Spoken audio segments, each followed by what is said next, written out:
Assalamu alaikum wa rahmatullahi wa barakatuh. İslam dini başka kişinin kanın da, malın da, isim derecesini de ikinci kişi için haram kıldı. Bir kişi ikinci kişinin malına da, canına da, isim derecesine de kol suza almıyor. Her kimnin yaxşı yakları da, kimşilikli yakları da bula. Kişi ortanda onun turunda yaman söz, ona ışamagan söz söylew, gıybet tıyıla.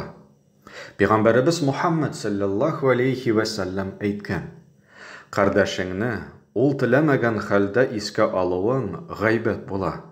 Eğer şundan da bulgan sıfatın iske alsan, gıybetin söylegen bulasın.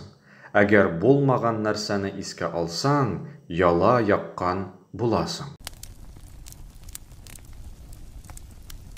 Gıybet satkan için Allah'dan gafu sorawgına jitmi. Allah Teala kişi bilen kişi arasına kirmi. Eğer de kılgan günahыбыз Allah hakkı bilen beyli iken, demek gafunu onardan soraw jite.